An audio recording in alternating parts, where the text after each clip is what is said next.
Hi, friends. Welcome to session 10C. Now, in this series of sessions 10A, 10B, and 10C, also we'll be continuing with that. We are discussing bill of exchange. And we saw in 10A and 10B, we saw what is a bill of exchange, who's a drawer, who's a drawee, and drawer is the person जिसने goods बेचे हैं. So he, along with selling the goods, along with making his invoice, वो bill of exchange बनाता है, and he sends it to the buyer for accepting that particular bill of exchange. वो उसको buyer accept कर देता है. Buyer is the drawee. That means in this particular case जो seller है, in a way he is the creditor, he is the drawer, and the otherwise the buyer he is the drawee and he is the debtor basically. Okay, so and for the seller of goods, because उसने उस bill के against payment receive करनी होती है, सो it is a bills receivable for him. And जो buyer है, because he has to make the payment against that particular bill, so it is a bills payable for him. So this we saw in 10A and 10B. आप उसको, I think you should go and watch those 10A and 10B to understand the concept of bill of exchange. It is not important to know कि what is bill of exchange. It is also important to understand. अगर आपको एक बार concept या reason या logic समझ में आ जाएगा, then you will never forget it all through your life. So आप ये एक बार watch those videos to understand the concept. Now, secondly, we saw that इस चैप्टर में या इसमें हमने करना क्या है. बेसिक बहुत सिंपल करना है. हमने कोई रॉकेट साइंस नहीं है, कोई कॉम्प्लिकेशन नहीं है, कुछ नहीं है. बहुत सिंपल हमने करना है. इस सीरीज के अंदर हमने सिर्फ बिल ऑफ एक्सचेंज की जो ट्रांजैक्शंस है उसको हमने रिकॉर्ड बुक्स में कैसे करना है, और रिकॉर्ड करने का प्रिंसिपल रिमेन्स द सेम. जो प्रिंसिपल ऑफ अकाउंटिंग हमने, rules of debit and credit हमने 1A 2A 3A में जो कॉन्सेप्ट हमने समझा था अकाउंटिंग का, वही हम यहाँ 10A 10B 10C में आके उसी को अप्लाई करेंगे. बट हाँ, मतलब बिकॉज थोड़ी सी पिक्यूलियर ट्रांजैक्शन है, इसलिए हम उसको समझ लेते हैं कि कैसे करना है उसको. और उसमें कुछ चीज़ें ऐसी आती हैं, कुछ नए कॉन्सेप्ट आते हैं. So that is what we are discussing in this series of जो 10 वाला जो हमारा सेशंस है 10A 10B 10C, उसमें that is what we are discussing. We also saw in 10B how to record transactions in the books of the drawer. That means जिसने goods बेचे हैं, जिसको बिल ड्रॉ करता है एंड एक्सेप्ट करके वो bill of exchange उसके पास वापस आ जाता है, उसके लिए it is a bills receivable. So you can see, you can watch 10B, so आपको क्लियर हो जाएगा. And what we saw was that bill of exchange को जो है, we treat it like a real asset. So because it is treated as a real asset, तो उस पर कौन सा रूल अप्लाई होगा? रियल अकाउंट्स वाला. रियल अकाउंट्स का रूल था debit what comes in, credit what goes out. That means when I receive this bill, I'll be debiting the bills receivable account. When I give this bill, I'll be crediting the bills receivable account. तो वही exactly हमने इसमें करना है. So basically what we saw was good sale कर दिए. Cell की entry आपको सबको पता है. जब बिल मेरे पास एक्सेप्ट होकर आ गया, तो what I was doing was debit what comes in, credit the giver. That means bills receivable account debited to Sahil's account. This is what I do, continuing the same example. Then now उस bill को मैंने maturity तक अपने पास रख लिया. Let's suppose उसमें 90 days का credit था. सो 90 डेज तक वो बिल मेरे पास पड़ा रहा. और 90 डेज बाद मैंने बिल ऑफ एक्सचेंज जो अपना बिल रिसीवेबल है वो साहिल को भेजा कि भैया ये मेरे को बैंक में पैसे ट्रांसफर कर दो. उसने मेरे बैंक में वो पैसे रिमिट कर दिए. सो क्या ट्रांजेक्शन होगी? Receiver is bank, so bank account debited. मेरा बिल ऑफ एक्सचेंज के अगेंस्ट पेमेंट है, बिकॉज मैंने साहिल से बिल ऑफ एक्सचेंज ले लिया था. Bill of exchange is something like, you can treat it like currency notes, you can keep it as cash. Cash की तरह से उसको ट्रीट करो. तो मैंने वो बिल ऑफ एक्सचेंज को वापस कर दिया. तो जब वापस किया तो मैं क्रेडिट कर दूंगा to bills receivable. This is the entry which I had passed when it was maturity.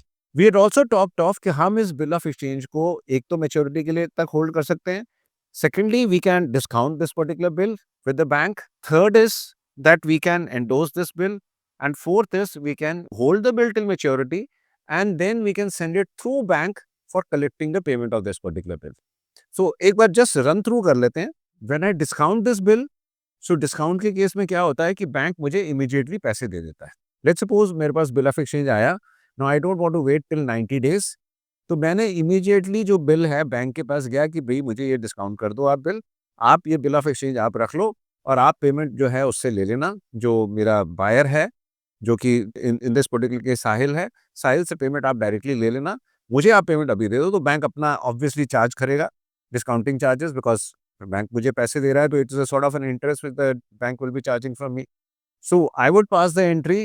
Money is coming into my bank account. So bank account debited. Discount account debited. This is basically bank charges, interest. जो मर्जी समझ लीजिए. So discount account है basically it is bank interest. So discount account debited to bills receivable. I am giving the bills receivable to bank and bank is making this payment to me in my bank account. अब इसमें एक चीज और you must know.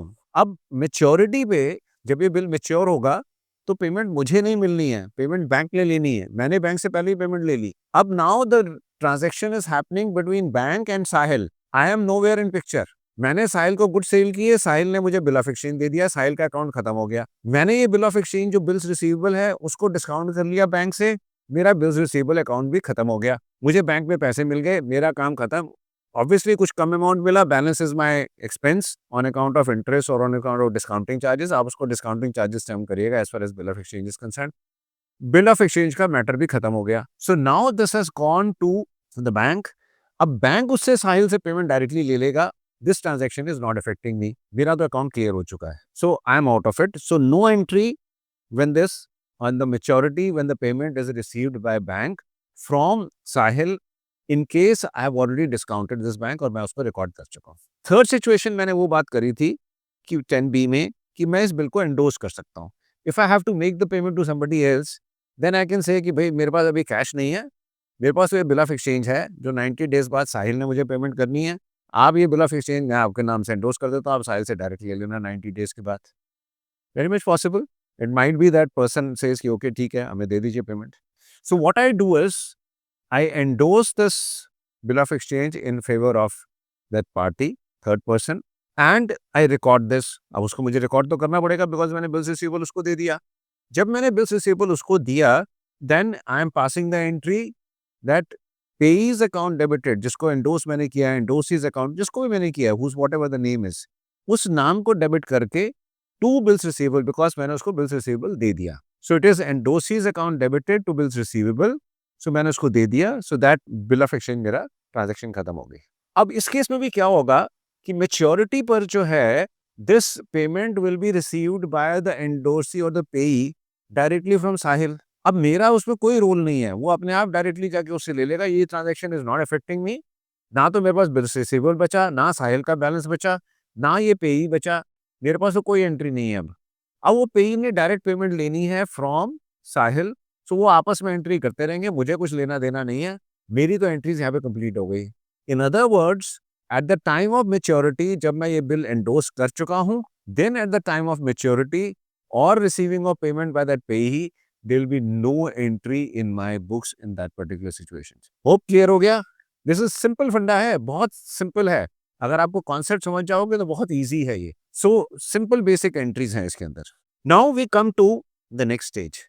The next stage क्या है, एक और alternate treatment हो सकता है कि मैंने बिल्स रिसीवेबल रख तो लिया मेच्योरिटी तक अपने पास, लेकिन अब मेच्योरिटी के टाइम पर instead of going to Sahil I send it through my bank कि भाई ये मेरी बिल कलेक्ट कर लेना उससे.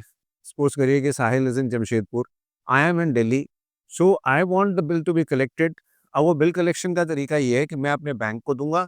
Bank will present this bill to वो साहिल के बैंकर को and obviously after confirmation from Sahil वो मुझे रिमिट कर देगा एंड देन दिस जो है बैंक मेरे को पैसे दे देगा. There is a conceptual difference between discounting of the bill and collection for payment. दोनों चीजें बैंक के साथ हो रही हैं. Discounting I will do beforehand. That means maturity से पहले अगर मुझे फंड चाहिए तो मैं बैंक से डिस्काउंट करूंगा. बैंक मेरे को पूरे पैसे नहीं देगा, बैंक कुछ डिस्काउंट मेरे से चार्ज करेगा और मुझे लेस अमाउंट देगा. सो दैट इज डिस्काउंटिंग. और उस केस में क्या होगा कि बैंक मेरे से बिल ले लेगा, मेच्योरिटी पे वो अपने आप पेमेंट लेगा, मेरी कोई इन्वॉल्वमेंट नहीं है उस केस के अंदर. Now as far as collection is concerned is not discounting. Collection में मेच्योरिटी पे जाके करूंगा. So at that maturity I will give bank this bill of exchange to the bank, bills receivable to the bank. दोनों same ही बात है. मेरे लिए बिल है तो bill of exchange, but I term it as bills receivable because मुझे उसके अगेंस्ट पेमेंट लेनी है. So I term it because I am the drop. So मैंने उसमें पेमेंट लेनी है. So what I do is now मैं एक न्यू एसेट क्रिएट कर रहा हूँ. ये पैसे मेरे बैंक में भी अभी नहीं आए हैं, बिल्स रिसीवेबल भी मैं बैंक को दे रहा हूँ कलेक्शन के लिए. So I am creating a new asset.